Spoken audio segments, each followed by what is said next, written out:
મધ્ય ગુજરાતનો આણંદ જિલ્લાનું નવાબી શહેર એટલે ખંભાત. ખંભાતના નવાબના વારસદાર પુત્ર મિર્ઝા મોહમ્મદ રાજા અલી ખાન સામે ખંભાત પાલિકાના પૂર્વ પ્રમુખ યોગેશ ઉપાધ્યાયે ખંભાત પ્રાંત કલેક્ટર કચેરીમાં અપીલ દાખલ કરી હતી. યોગેશ ઉપાધ્યાયની અપીલની વિગત મુજબ ખંભાતમાં આવેલ લાલબાગ જે નવાબી સમયે નવાબનો હતો, પણ આઝાદી પછી દેશ સ્વતંત્ર થતાં ભારત અસ્તિત્વમાં આવ્યું અને ત્યારબાદ આ લાલબાગની માલિકી ખંભાત નગરપાલિકાની છે. જે લાલબાગનો એક મકાન, કૂવો અને એક રસ્તો જ નવાબનો છે. બાકીની તમામ જમીન ખંભાત પાલિકાની છે. જે જમીનને નવાબે પોતાની જણાવી વેચાણ કરેલ છે. ખંભાત પાલિકાના પૂર્વ પ્રમુખ યોગેશ ઉપાધ્યાયે ખંભાત લાલબાગની જમીનની ચોક્કસ હિસ્સો, જેનો સિટી સર્વે નંબર 4 6388 6389 6392/1 માલિકી ખંભાત પાલિકાની જ છે, છતાં ખંભાતના નવાબે સિટી સર્વેના રેકોર્ડ સાથે ચેડા કરાવી તેનું વેચાણ કરેલ છે. જે સરકારને અને અર્ધ સરકારી સંસ્થા ખંભાત નગરપાલિકાને નુકસાન કરાવવાનું કૃત્ય છે. યોગેશ ઉપાધ્યાયે તમામ દસ્તાવેજી પુરાવા સાથે ખંભાત પ્રાંત કલેક્ટરને અપીલ કરતા ખંભાત પ્રાંત કલેક્ટરે બંને પક્ષકારોને સાંભળી સદર લાલબાગની વિવાદાસ્પદ જમીન સિટી સર્વે નંબર 4/6388 6389 6392/1 માટે વચગાળાનો મનાઈ હુકમ આપેલ છે કે આ જમીનને યથાવત સ્થિતિમાં રહેવા દેવી. જો કે ખંભાતના નવાબના વારસદાર પુત્ર મિર્ઝા મોહમ્મદ રાજા અલી ખાન જે લોકોને બિનઅધિકૃત રીતે વેચાણ કરેલ છે, તે લોકો આ બાંધકામ શરૂ કરેલ છે.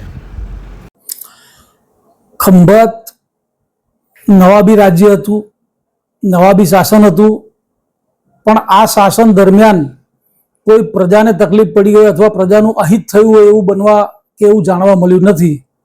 પરંતુ તેમના જે વારસદારો છે એ પૈકી અત્યારે હયાત જે વારસદાર છે મિર્ઝા મોહમ્મદ રઝા અલી ખાન, આ વ્યક્તિ પોતે એડવોકેટ છે એવું કહે છે, બોમ્બે હાઈકોર્ટમાં પ્રેક્ટિસ કરે છે, પણ ખંભાતની સરકારી, બિન સરકારી અને પ્રાઇવેટ જમીનો પોતાના નામે કરી અને ખોટી એક વેપલો કરી રહ્યા હોય તેવા કિસ્સાઓ બહાર આવવા પામ્યા છે. જાણવા મળ્યા મુજબ લાલબાગ આઝાદીના સમયથી 1950-51થી મ્યુનિસિપાલિટી પાસે એનો કબજો અને મ્યુનિસિપાલિટીનો હતો. ફક્ત મર્જર એગ્રીમેન્ટ 19 માર્ચ 1948ના રોજ થયું. એ વખતે એમની પ્રાઇવેટ પ્રોપર્ટી, જે મિલકતો એમને રાખવાની હતી, જે એગ્રીમેન્ટ થયેલું, એમાં ફક્ત લાલબાગ બંગલો અને આઉટ હાઉસ બે જ વસ્તુ એમની છે, બાગ એમનો નથી. તો જે તે રેવન્યુ સર્વે નંબર 458માં બહુ સ્પષ્ટતાથી 50થી લખેલું છે કે બંગલો 18 ગુઠાનો, રસ્તો બંગલામાં જવાનો 17 ગુઠાનો અને 5 ગુઠાનો કૂવો, એમ કરીને કુલ 40 ગુઠા જમીન ફક્ત એમની છે. બાકીની 14.21 એકર જમીન નગરપાલિકા લાલબાગ સાર્વજનિક છે. છતાં પણ આ લોકોએ સિટી સર્વેમાં ગોલમાલ કરી, રેકર્ડોમાં ચેડા કરી, મહેરબાન કલેક્ટર સાહેબનો ઓર્ડર છે એ મુજબની ખોટી નોંધો કરી અને એ નોંધોના આધારે પ્રોપર્ટી કાર્ડમાં નામ ધરાવ્યા અને નામ ચડાયા પછી પોતે એનો વેપલો કરી, વેપાર કરી, કરોડો રૂપિયાની મિલકતો વેચી મારી અને એક મિલકતો પૈકી સાર્વજનિક બાગ જે ખંભાતની પ્રજા માટેનો છે, એ ખંભાતની પ્રજાનો બાગ જ્યારે નગરપાલિકા કોઈ ફરિયાદ ના કરે અને નગરપાલિકા સામે ના આવે પોતાની પ્રજા માટે, તો એક જાગૃત નાગરિક તરીકે અને નગરપાલિકાના પૂર્વ પ્રમુખ તરીકે મારી ફરજ હતી કે મારે પ્રજાના હિત માટે અને પ્રજા માટે આ લડાઈ લડવી પડે. ખંભાત પ્રાંત કચેરી પ્રાંત સાહેબની રૂબરૂમાં અપીલ, CTS અપીલ 4/2025થી એક અપીલ દાખલ કરી, જેમાં સિટી સર્વે નંબર 6388 6389 6392 પૈકી તમામ નંબરો જે લાલબાગના છે અને એ લાલબાગના નંબરો પૈકી 14.21 એકર જમીન લાલબાગ સાર્વજનિક ખંભાત મ્યુનિસિપાલિટી છે અને 1 એકર જમીન જ ફક્ત નવાબ ખંભાતની છે. તો એ બાબતની આપણે અપીલ દાખલ કરી, જેમાં મનાઈ હુકમ માગ્યો હતો અને એમાં મહેરબાન પ્રાંત સાહેબે તારીખ 3/6/2025ના રોજ તેનો હુકમ કરેલ છે અને રેકર્ડ આધારિત યથાવત સ્થિતિ જાળવી રાખવા માટે મનાઈ હુકમ આપેલ છે.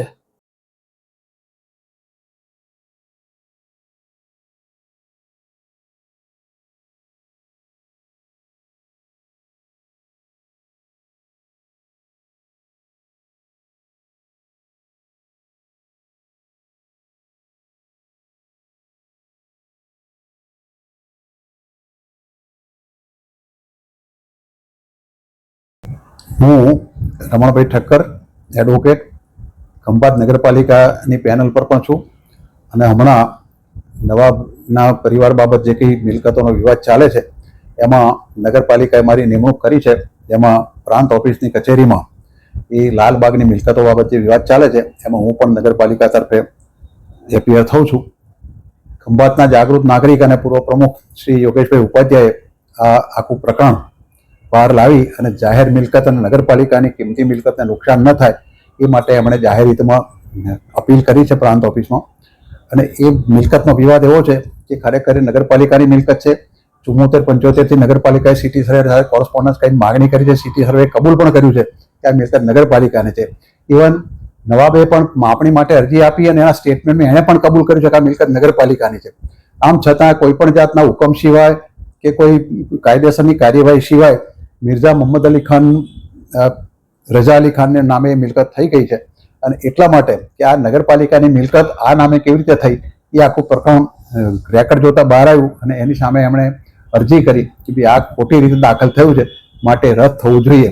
એટલે એ પ્રકરણ ચાલે છે અને એમાં નામદાર બ્રાન્ચ સાહેબે મને હુકમ પણ આપ્યો છે વચગાળાનો કે રેકર્ડ પર આ મિલકતોની જે વિવાદાસ્પદ મિલકતો છે એની સ્થિતિ જાળવી રાખવી.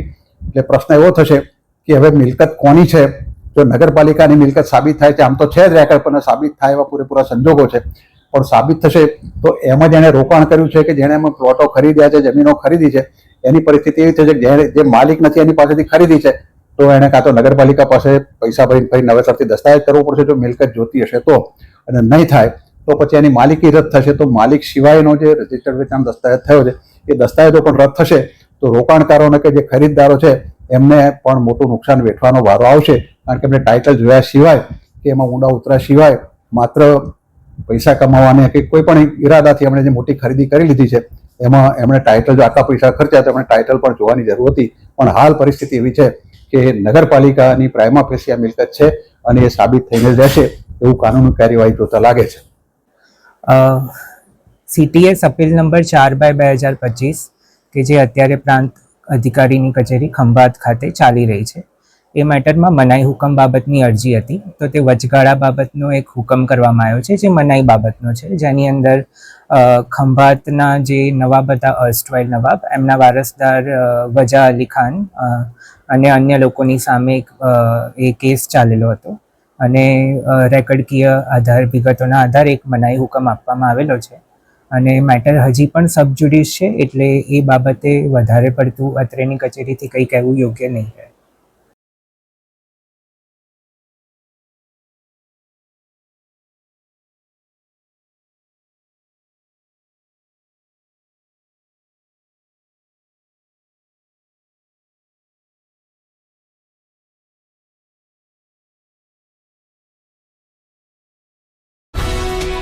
ये है हलचल टीवी नेटवर्क और आप देख रहे हैं हलचल टीवी न्यूज। हर हलचल पर नजर, हर हलचल की खबर।